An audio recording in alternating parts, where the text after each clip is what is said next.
सर्वमङ्गलमाङ्गल्ये शिवे सर्वार्थसाधिके शरण्ये त्र्यम्बके गौरी नारायणी नमोऽस्तुते। सर्वमङ्गलमाङ्गल्ये शिवे सर्वार्थसाधिके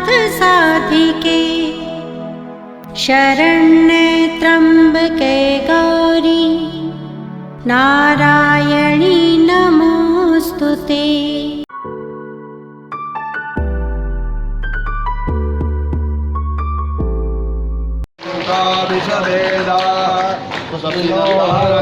अरिष्टनेमि स्वस्ति नो बृहस्पतिर्दधातु। इसके बाद हमारे बीच गायक धीरज जी आए हुए हैं, वो भी आए सम्मिलित हुए और उसके बाद उनका दो भजन है और कथा कंटिन्यू आपको सुनने को मिलेगा। भद्रं कर्णेभिः शृणुयामदेवा भद्रं पश्येमाक्षभिर्यजत्रा अतिरैरङ्गै दुष्टुवागुं ससनो ब्रवीषे महिते वहितं जदायु।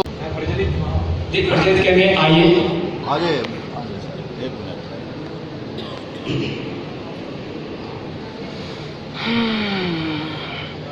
ओम अग्निर्ज्योतिर्ज्योतिरग्नि स्वाहा सूर्यो ज्योति ज्योति सूर्य स्वाहा अग्निवर्चो ज्योतिवर्चः स्वाहा सूर्यो ज्योति ज्योति सूर्य स्वाहा चंद्रमा मनसो जात चक्षुः सूर्यो अजायत श्रोत्रात् वायुश्च प्राणश्च मुखादग्निरजायतः। दीपो ज्योति ब्रह्म दीपो ज्योति जनार्दना दीप हरग्नि पापं दीप ज्योतिर्नमोस्तुते।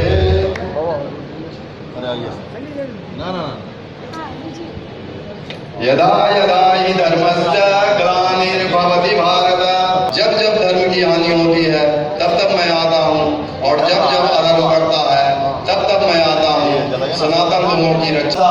माँ वैष्णो देवी संगठन जिस उद्देश्य में आगे बढ़ रही है, माता उनका आशीर्वाद देते रहे और वो संस्था आगे बढ़ते रहे और अपने कार्य में सफल होते। जय माता दी। मैं डॉक्टर साहब को मंच पर बुलाना चाहता हूँ। कर सकूं। अभी जैसा आपने सुना महाराज जी से कि बच्चों की क्या दशा है, अभी बाबा ने कहा जैसा अन्न वैसा मन, ये बच्चों से शुरू हो जाता है। महाराज जी ने बहुत ही ये ज्वलंत समस्या के ऊपर हम लोगों का ध्यान दिया है। अब इन्हीं शब्दों के साथ मैं आयोजकों को धन्यवाद देना चाहूँगा, उन्होंने समय दिया अपनी भावनाओं को प्रकट करने के लिए। आइए आज इस पावन सत्र का 9वां दिवस, देखिए समय कैसे निकल जाता है और सुख का समय बस यूं ही निकलता चला जाता, पता भी नहीं चलता। दुख में हम लोग हर क्षण याद करते हैं, हर क्षण, लेकिन सुख में आनंद की अनुभूति में न समय का पता चलता है और न तिथि वार नक्षत्र का पता चल पाता है।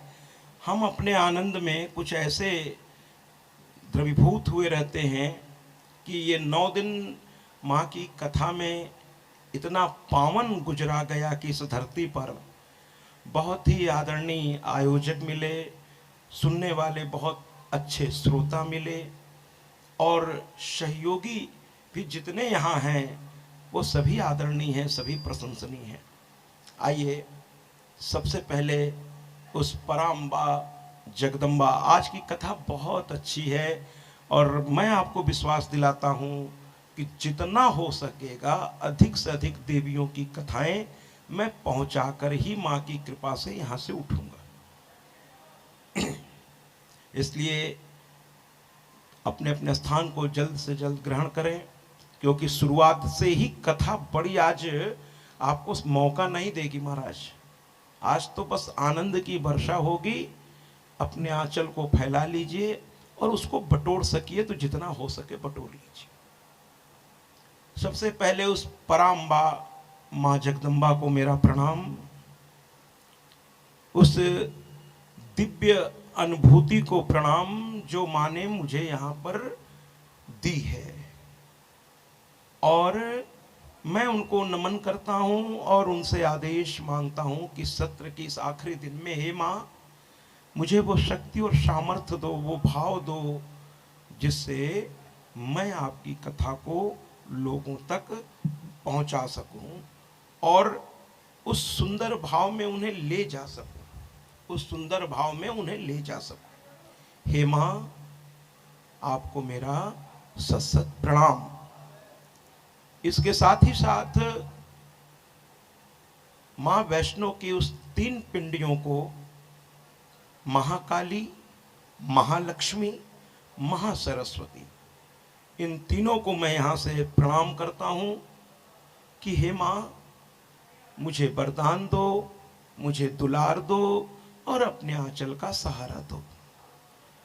इसके साथ साथ मैं श्री माँ श्री हरि को प्रणाम करता हूँ, श्री गौरी महादेव को प्रणाम करता हूँ, श्री सरस्वती ब्रह्मा जी को प्रणाम करता हूँ, श्री शची माँ और श्री इंद्रदेव देवताओं के भी राजा देवराज इंद्र को मैं प्रणाम करता हूँ।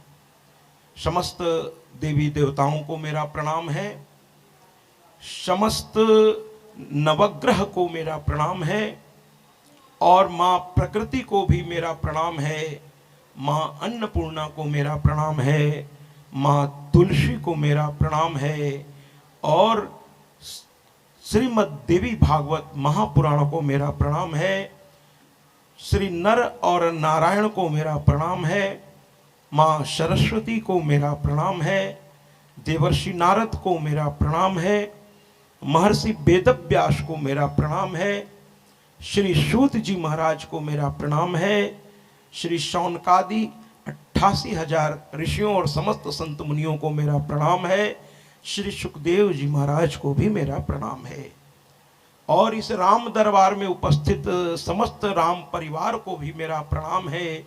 मेरे सिया राम को मेरा प्रणाम, लक्ष्मण भैया को मेरा प्रणाम सपत्निक, भरत भैया को भी प्रणाम सपत्निक और शत्रुघ्न भैया को भी प्रणाम सपत्निक, महावीर हनुमान को भी मेरा प्रणाम, गुरु वशिष्ठ को भी मेरा प्रणाम और इस कलश में स्थापित समस्त मूलाधार से लेकर उपरोक्त तक समस्त देवी देवताओं को मेरा प्रणाम, श्री गणेश जी को मेरा प्रणाम। मैया को एक बार फिर से याद करते हुए, तमेव माता च पिता तमेव, तमेव बंधु च सखा तमेव, तमेव विद्या द्रविड़म तमेव, तमेव सर्वम मम देव देव, तमेव सर्वम मम देव देव, तमेव सर्वम मम देव देव। जयकारा शेरा वालिदा, बोल साचे दरबार की। आज शुरू से ही जोश बनाकर एक के बाद एक माताओं की बहुत ही प्रिय कथा आपके सामने आने जा रही है। सामने बैठी मातृ शक्तियों को मेरा प्रणाम और जो समस्त आदरणीय बैठे हैं उनको भी मेरा प्रणाम और हमारे आयोजक जितेंद्र जी, उनके साथी वीरेंद्र जी, उनके साथी आप बैठे हैं प्रवीण जी और भी समस्त कमेटी के पदाधिकारी जहां भी हैं, मैं उन्हें प्रणाम करता हूं और साथ ही साथ इस रामचरितमानस के कमेटी के अध्यक्ष आदरणीय डालमिया जी, मैं उनको सपत्नीक प्रणाम करता हूं और उस कमेटी के जितने भी पदाधिकारी हैं जिनके सहयोग से ये संभव हो सका, मैं उनको भी प्रणाम करता हूं और आदरणीय अनिल स्वामी जी और भी जिन जिन ने सहयोग दिया है वो यहाँ उपस्थित नहीं भी हैं, तो भी मैं उनको प्रणाम करते हुए ये निवेदन है कि मेरा प्रणाम उन तक पहुँचे। सादर सदैव जय माता की। इस गया धरा के पवित्र इस माटी को भी मैं प्रणाम करता हूँ, इस नदी को भी प्रणाम करता हूँ क्योंकि मेरा आज आखिरी दिन है। मेरी ओर से मैं चाहूँगा कि कोई छूटने न पाए और बहुत उस आदरणीय स्थान को प्रणाम करते हुए, बोध गया को प्रणाम करते हुए, उस बरगद के वृक्ष को, उस बट के वृक्ष को प्रणाम करते हुए महात्मा गौतम बुद्ध को भी मैं बार बार प्रणाम करता हूँ।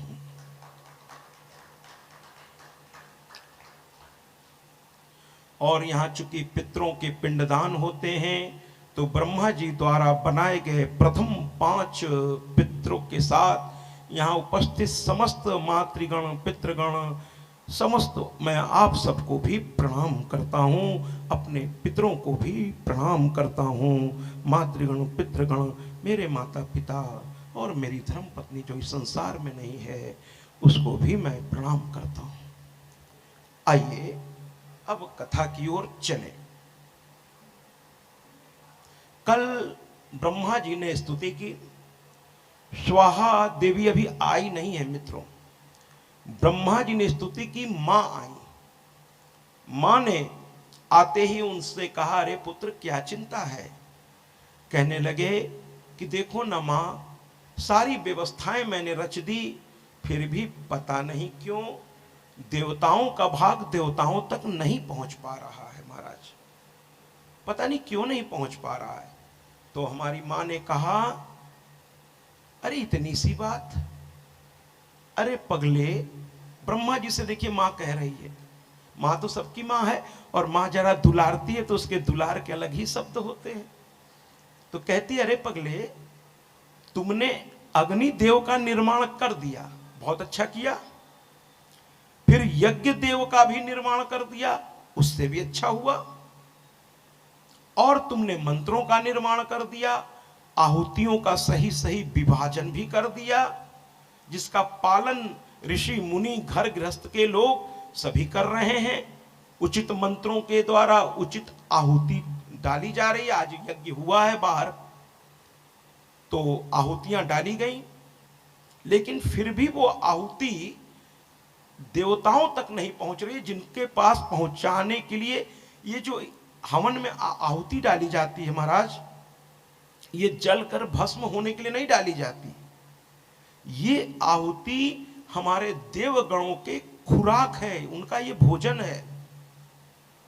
और ये जब आहुति पड़ती है ना, तो ये अग्नि देव की एक शक्ति, अभी मैं उस पर आऊंगा, वो जला करके उस आहुति को नैवेद्य रूप में बनाकर देव तक पहुंचाती हैं और देव उसे ग्रहण करके पुष्ट होते हैं। ये उनकी खुराक है। उसी तरह राक्षसों की भी खुराक है। ये जो आप मांस, मदिरा और ये धुत कीड़ा, नाना प्रकार के जो व्यसन करते हैं ना, और झूठ बोलना, पाप करना, ये आप अपने घर में छुपे हुए उन बुरी आत्माओं को एक तरह से आप भोजन देने का काम कर रहे हैं महाराज। निगेटिव एनर्जी, नकारात्मक ऊर्जा। अगर आप चाहते हैं कि अपने घर से नकारात्मक ऊर्जा को निकलवाएं और उसके लिए नाना प्रकार के आप अनुष्ठान करते हैं, लेकिन भैया अपनी आदत आप नहीं सुधारते, तो भैया नकारात्मक ऊर्जा क्यों? आप हमको बताइए कि जिस जगह पर उसे इज्जत मिल रही हो, भोजन मिल रहा हो, उसका सम्मान हो रहा हो, वो वहां से क्यों निकलेगा महाराज? क्यों निकलेगा? नकारात्मक ऊर्जा, जान लीजिए, नकारात्मक ऊर्जा का जो भोजन है वह है मांस, मदिरा, झूठ, अधर्म, नाना प्रकार के व्यसन। ये उनका भोजन है। आप जितना करेंगे ये उनको प्राप्त होगा, है ना? पूजा पाठ नहीं करना, मंदिरों तक नहीं जाना, शास्त्रों का श्रवण नहीं करना, ये सब उनका भोजन है महाराज। इसीलिए जब आप पूजा पाठ करने चलते हैं तो वो आपको उससे रोकने का भरसक प्रयास करते हैं, क्योंकि वो जानते हैं कि अगर यह अनुष्ठान संपूर्ण हो गया तो वहां से नकारात्मक चीजों को हटना पड़ेगा। आज मैं इस बालक से अपने निवास, जहां मैं होटल में ठहरा हुआ हूं, वहां मैं चर्चा कर रहा था कि देखो, साधारण व्यक्ति जो होते हैं, आम आदमी जिसको हम लोग कहते हैं, आज थोड़ा बहुत हवन पूजन कर लिया महाराज, और एक विनम्र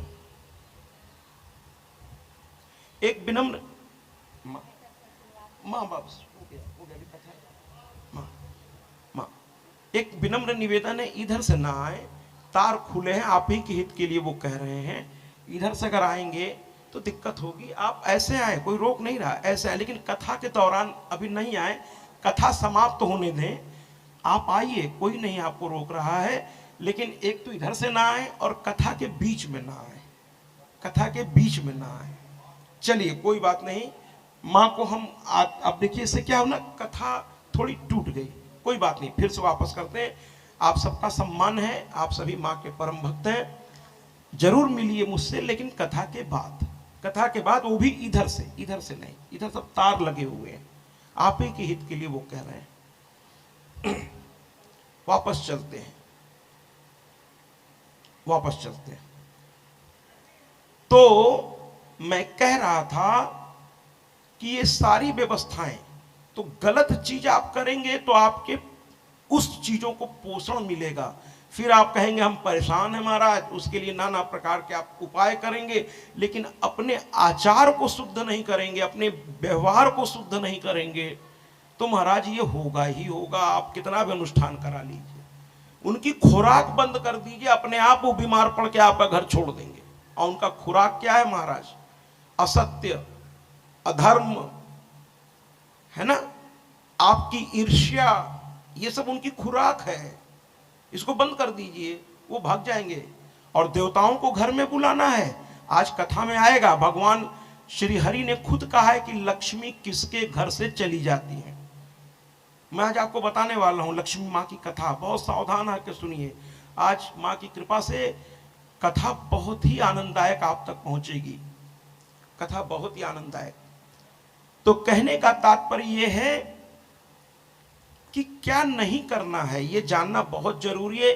कि क्या करना है वो तो हम बाद में जान लेंगे, क्या नहीं करना है पहले ये जान लेना चाहिए। तो फिलहाल यहां पर मां कह रही, अरे पगले, तुम जो हो अग्निदेव बना दिए, मंत्र बना दिए, आहुतियों का विभाजन भी कर दिया, उसका पालन भी संत करने लगे, गृहस्थ भी करने लगे, फिर भी देवताओं तक अगर नहीं पहुंच पा रहा है तो अग्नि देव की जो धर्म पत्नी है उनका निर्माण तुमने किया ही नहीं।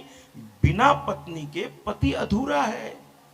अरे शिव भी बिना शक्ति के 100 हैं। मैं तो भैया आपको बड़ी विनम्रता से कहूं, और ये सुनकर शायद आप बहुत खुश हो जाएंगे और आप भी ऐसा करने लगेंगे, और ये आप ऐसा करेंगे, इसका तालियों से अभी नहीं प्रमाण दीजिएगा मुझे कि मेरे लिए राम अकेले मुझे नहीं अच्छे लगते। मैं कहने में मुझे कोई संकोच नहीं है। मुझे तो राम तब अच्छे लगेंगे जब मेरी सिया के साथ होंगे, अर्थात सिया राम, तब मुझे अच्छे लगेंगे। उसी तरह मेरे गौरा के साथ महादेव होंगे तो गौरा शिव, गौरा महादेव और सरस्वती के साथ ब्रह्मा होंगे। जब आप सब पत्नीक होते हैं ना महाराज तो संपूर्ण हो जाते हैं। यज्ञ, अनुष्ठान, हवन, पूजन, पाठ सब में अगर वो नहीं होंगी तो आपका थोड़ा अधूरा माना जाएगा। सीता जी को जब राम जी ने वनगमन के लिए आदेश दे दिया एक धोबी के कहने पर, और धोबी उनसे नहीं बोला, धोबी ने तो अपनी पत्नी से कहा, जो गुप्तचर ने सुन लिया कि मुझे राम समझी हो क्या, कि रावण के घर में इतने 1 साल सीता रह गई, पूरे 1 साल रही थी, 1 वर्ष। लेकिन उस मूर्ख को कौन बतावे कि उस जगत जननी को रावण भी जानता था कि ये जगदम्बा हैं, वो भी शामिल था अपनी मुक्ति के लिए, वो भी सब उपाय कर रहा था रावण, क्योंकि वो विद्वान था, तो जानता था ये जगदम्बा है, इसलिए उनको अपने घर में नहीं ले गया था, उनके आसन पर, उचित आसन पर उन्हें बैठाया था, और वो थी अशोक वाटिका। वहां अशोक वृक्ष के नीचे उनको एक बहुत ही भव्य जगह पर उनको विराजा था। वो जानता था देवता को कैसे ला करके कैसे श्रेष्ठ स्थान पर रखते हैं। आज जब मैं बताऊंगा कि भगवान विष्णु ने स्वयं कहा है कि लक्ष्मी किस घर को छोड़ के चली जाती हैं, वो मैं एक एक करके आपको बताऊंगा कि उस घर में अगर ये होगा तो लक्ष्मी कभी नहीं रहेंगी, वहां मैं बताऊंगा आपको। तो फिलहाल उन्होंने कहा इनकी धर्म पत्नी को तो ले आओ। ब्रह्मा ने कहा इनकी धर्म पत्नी? कहे हाँ, इनका विवाह करवाओ और इनकी सहचरणी लाओ, तभी ये ठीक से आहुति भस्म होगी, और फिर उसको ले जा करके वो देवताओं तक वो शक्ति पहुंचवा देंगी। तो कहे मां इनकी धर्म पत्नी कौन? मां ने कहा अरे बच्चे, इनकी धर्म पत्नी का एक ही नाम है। तुम आंखें तो बंद करो, वो साक्षात प्रकट हो करके और तुम्हारे मुंह से ही उनका नाम का उच्चारण हो जाएगा। ये कहकर मां तो अंतर ध्यान हो गई। रास्ता दिखाते हैं इष्ट आपके, और ये संत समाज रास्ता दिखा सकता है, चलना आप ही को पड़ेगा। इसीलिए कल मैंने कहा था कि हाँ बोलिए कि माँ के मंदिरों को सजाएंगे, केवल नवरात्र में नहीं, हमेशा उनको रखेंगे। और अपने अपने घर में हाथ जोड़ के कहता हूँ, अपने इष्ट का एक मंदिर जरूर बनाइए। हम लोग रहने के लिए नाना प्रकार के बेडरूम्स बना लेते हैं, किचन बना लेते हैं, बड़े बड़े बाथरूम्स बना लेते हैं महाराज, स्टडी रूम भी बना लेते हैं, डाइनिंग रूम भी बना लेते हैं, यहाँ तक कि अब तो बड़ी बड़ी टीवियाँ आ रही हैं तो उसके लिए भी रूम बनाए जा रहे हैं। लेकिन भगवान के लिए उसमें भी नाना प्रकार की भ्रांति है कि भगवान घर के अंदर नहीं रहता तो बाहर मंदिर बनवाओ, ये करो। बिल्कुल सही बात है, मंदिर तब घर के अंदर आप नहीं रख सकते जब उसकी छत जो है, ध्यान से सुनिएगा, आज बहुत कुछ सीखने को, अगर आपको नोट करना हो नोट कीजिए। और आजकल तो ऑडियो की इतनी अच्छी उपलब्धता है कि आप मोबाइल से रिकॉर्ड भी कर सकते हैं इस चीज़ों को, और घर में आराम से, या फिर फेसबुक से मेरे जुड़िए और आज की कथा कल आपको उस पर उपलब्ध रहेगी लाइव, डी लाइव, ये 1 डे डिले, उससे आप जुड़ सकते हैं। सिर्फ सत्याजी महाराज कह के फेसबुक सर्च पे जाइए और फ्रेंड रिक्वेस्ट भेजिए, मेरी IT सेक्टर के जो लोग हैं वो स्वीकार करा दे। और फिर आपको न केवल यहाँ की हर कथा डी लाइव 1 डे डिले आपको मिलने लगेगी। और YouTube तो मैंने बताया है, कथा के 15 दिन बाद एडिटिंग करके खूब सजा करके हमेशा के लिए YouTube पर भी अपलोड कर दिया जाता है। हर जगह की कथा जितनी बार चाहें, जब चाहें, जहां चाहें, अपने समय सुविधा अनुसार देखें। और फेसबुक से डायरेक्ट आपको डी लाइव यानी 1 डे डिले, लेकिन आपको पता नहीं चलेगा 1 डे डिले। क्यों? कि जैसे मान लीजिए कोई कथा 26 को शुरू हुई तो इस पर 27 से आनी शुरू हो गई, फिर लगातार आती चली जाएगी, 27, 28, 29, 30, और 4 वाली जो खत्म होगी वो कल 5 तारीख को जाके उन लोगों के लिए जो नेट के माध्यम से देख रहे हैं उनके लिए 5 को ये कथा खत्म हो जाएगी। 10वीं के दिन वो लगातार देख रहे हैं तो उनको डी लाइव का अंतर कोई दिक्कत नहीं उनको, बस जिस दिन शुरू हुई उसके अगले दिन से वो कथा उस पर रिले हो रही है लगातार। तो आप सभी फेसबुक पे, इंस्टाग्राम पे, टेलीग्राम पे केवल सत्याजी महाराज करके मेरी तस्वीर को पहचान कर उसको आप स्वीकार कर लें और फिर आराम से अपने समय सुविधा अनुसार, उसमें ये जरूरी नहीं है कि आप 4 बजे बैठे, 5, अपने समय सुविधा अनुसार आप उसमें से देखें। तो मैंने पुनः आपको बता दिया। अब मैं कह रहा हूं कि मां अंतर ध्यान हो गई, और ध्यान से सुनिएगा, मां के अंतर ध्यान होते ही ब्रह्मा जी ध्यान में लग गए। सावधान हो जाइए, अगली देवी आपके सामने प्रकट होने जा रही हैं और इनका तालियों से स्वागत करिएगा। जैसे ही ब्रह्मा जी ने ध्यान लगाया, उनके मानसिक विचारों से तरंगे उठने लगी और साक्षात एक रचना साकार होने लगी। बोलिए ना स्वाहा मैया की। जरा जोश से आज एक एक करके बारी बारी से मैं ले आऊंगा और जरा तालियों से भी इनका स्वागत करिए। जयकारा शेरावाली दा बोल, साचे दरबार की। मां प्रकट हो गई और ब्रह्मा जी के मुख से एक ही नाम निकल पड़ा, स्वतः निकल पड़ा। सोचा नहीं ब्रह्मा जी ने, मां ने कहा था स्वतः निकल पड़ेगा, और यही नाम उनका पड़ गया, स्वाहा स्वाहा स्वाहा। ये नाम निकल पड़ा ब्रह्मा जी के मुख से। और इसी के साथ उस दिन से हर मंत्र में आहुति से पहले स्वाहा लगाना अनिवार्य हो गया। बिना स्वाहा लगाए आहुति उस देवता को स्वीकार नहीं है, क्योंकि अग्नि की ये दाहिका शक्ति है और ये उस आहुति को भस्म करके उसका मूल तत्व संबंधित ईश्वर तक पहुंचाती हैं, जिसके नाम से आपने स्वाहा करके। इसलिए पंडित जी कुछ मंत्र तो अंदर बोलते हैं क्योंकि मंत्र गुप्त होते हैं, लेकिन स्वाहा शब्द जोर से बोलते हैं। क्योंकि जब तक वो नहीं बोलेंगे दाहिका शक्ति उसे स्वीकार, जब तक दाहिका शक्ति स्वीकार नहीं करेगी तब तक वो भस्मीभूत नहीं होगा और वो वहां तक नहीं पहुंचेगा। इसके पंडित जी अगर मंत्र को अंदर बोल रहे हैं तो भी वो ये जरूर बोलते हैं स्वाहा स्वाहा स्वाहा। तो ऐसी स्वाहा देवी सबके सामने प्रकट हो गई। मां का बड़ा ही प्यारा स्वरूप था और मां के इस स्वरूप को हम प्रणाम करते हुए एक गीत के माध्यम से हम मां को प्रणाम करेंगे। और आइए ना,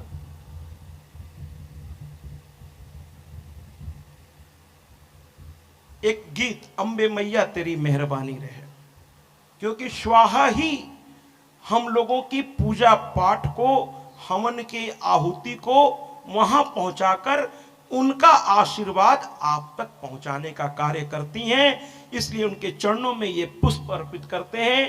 अंबे मैया तेरी मेहरबानी रहे। आइए,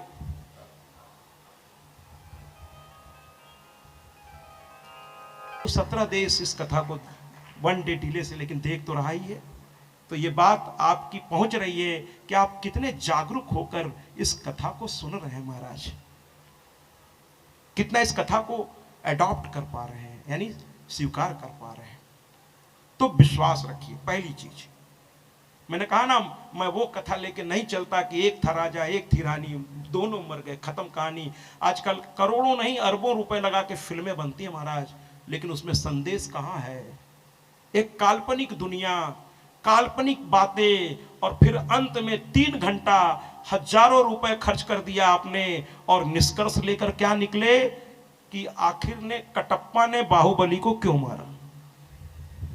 ये समस्या लेके आप निकल आए और आप सर के बाल नोचे जा रहे हैं कि आखिर ऐसा क्या हुआ कि कटप्पा ने बाहुबली को मार दिया। अब अगले उसमें भैया ये व्यापार है, अगले पिक्चर को बनाने के लिए आपके दिमाग में आपका 3 घंटा पूरा बर्बाद करके समस्या का समाधान नहीं मिला, उल्टे एक समस्या क्रिएट करके छोड़ दिया गया और आप तड़प रहे हैं इसका दूसरा भाग कब आएगा। ये जो MBA लड़के कर रहे हैं ना आजकल, उसमें यही सिखाया जाता है कि पहले उस चीज की आवश्यकता क्रिएट कीजिए और उसके बाद जब उसका वो आदी हो जाए तो फिर उसकी कीमत लगा दीजिए। एक कंपनी का मैं नाम नहीं लेना चाहता हूं, पहले उसने फ्री में सिम बांट दिए और अनलिमिटेड उसी ने शब्द पैदा किया। हम आप जब उसके आदी हो गए तो आज उसकी रेट देख लीजिए महाराज। आजकल यही हालत है, पहले आपको उसका आदी बनाया जाएगा फिर उसकी कीमत वसूली जाएगी। लेकिन एकमात्र ये अध्यात्म का क्षेत्र है जहां न तो कोई कीमत वसूलने की इच्छा है किसी की और न किसी का आदी। हम तो आपको कोशिश करेंगे कि आप अपने इष्ट से जुड़ें, हमसे जुड़ें या न जुड़ें, अपने इष्ट से जुड़ें। ये कोशिश है मेरी। यहाँ समाधान होता है, समस्या नहीं क्रिएट की जाती। अध्यात्म के नगरी में समाधान करके शांति प्राप्त होती है, शांति प्राप्त होती है। इसलिए कुछ बातें अगर अच्छी लगा करें, अगर आपको लगता है, देखिए आपकी तालियां ये बताती हैं कि आप मेरी बात को समझ रहे हैं और समझना आसान नहीं है महाराज। आपकी योग्यता जब मुझसे भी ज्यादा होगी तब कहीं जाकर आप मेरी बात समझेंगे। तो अगर आप समझ रहे हैं तो आपकी योग्यता मुझसे कहीं ज्यादा है और मैं इसके लिए आपको प्रणाम करता हूं। बोलना आसान है महाराज, समझना कठिन है, सुनना उससे भी कठिन है। लोग सुनना नहीं चाहते, सुनना ही नहीं चाहते, सुनेंगे ही नहीं, समझेंगे कैसे। एक बार एक टीचर एक छात्र को डांट रही थी, अरे तुम एक कान से सुनते हो दूसरे कान से निकाल देते हो, कैसे तुमको समझाएं। तो कहा अरे मैडम टेंशन मत लीजिए, मैं एक कान से सुन के एक कान से नहीं निकालता है। तो कहे क्या करते हो? कहे भैया यहीं से सुनता हूं यहीं से निकाल देता हूं, अंदर नहीं जाने देता। कहीं गलती से अगर एक शब्द भी अंदर रह गया और वो काम कर गया तो मैं अच्छा नहीं हो जाऊंगा, तो क्यों सुनूं आपकी। तो मैं इधर से इधर निकालने का रिस्क नहीं लेता, बीच में कुछ रह गया तब, अब वो कहीं असर कर गया तो फिर तो मुझे पढ़ना पड़ेगा और मुझे पढ़ना अच्छा नहीं लगता। तो कहने का तात्पर्य यह है कि एक कान से सुनकर एक कान से निकालने का भी समय अब चला गया है। पहले तो लोग कहते थे एक कान से सुनते हो दूसरे से निकाल देते हो, रखते नहीं हो अपने अंदर। अब तो वो समय भी नहीं आया है। आप घरों में इसका अनुभव कर रहे होंगे, आप समझाने चलिए वो उठ के चल देंगे। बहुत से घरों में ये स्थिति बन गई है। नतीजा क्या है? विध्वंस हो रहा है, विध्वंस हो रहा है। तो आइए चलते हैं मां सती की कथा की ओर, याद करते हैं। इसी के दौरान में बीच बीच में मैं पति और सर्वमंगल मांगल्ये शिवे सर्वार्थ साधिके शरण्ये त्र्यंबके गौरी नारायणी नमोस्तुते।